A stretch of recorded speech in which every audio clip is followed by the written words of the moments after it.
Praise the lord. ఈరోజు దేవుని వాక్యము ఆశ్రయపురములు, రక్షణకై దేవుని ఏర్పాట్లు. ఆశ్రయపురములుగా ఉండుటకు మీరు పురములను ఏర్పరచుకొనవలెను. సంఖ్యాకాండము 35వ అధ్యాయము 11వ వచనం. పాత నిబంధన కాలంలో ఇశ్రాయేలీలకు దేవుడు ఆశ్రయపురములను ఏర్పాటు చేయమని ఆజ్ఞాపించాడు. పొరపాటుగా తప్పిదము చేసిన వారు అక్కడికి పారిపోయి రక్షణ పొందేవారు. ఇది దేవుని కరుణను చూపిస్తుంది. ఆయన న్యాయవంతుడే అయినా కరుణామయుడు కూడా. ఈరోజు మనకు నిజమైన ఆశ్రయం దేవుడే. మనం భయాలతో, అపరాధ భావములతో ఉన్నప్పుడు ఆయన సన్నిధికి పరిగెత్తి రావాలి. దేవుడు మనకు రక్షణ కోట, బలమైన దుర్గము. ఆయన యొద్దకు వచ్చి వారిని ఆయన తృణీకరించడు. దేవుడే మన నిజమైన ఆశ్రయం.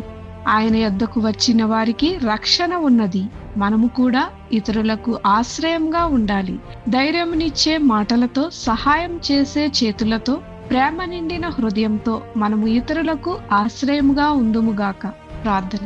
ప్రభు అయిన యేసు, మేము అనేకులకు ఆశ్రయముగాను, ధైర్యమును చెప్పేవారముగాను, ఆపదలలో సహాయము చేసేవారిగాను మమ్ములను చేయమని యేసు నామమున అడుగుచున్నాము తండ్రి. ఆమేన్.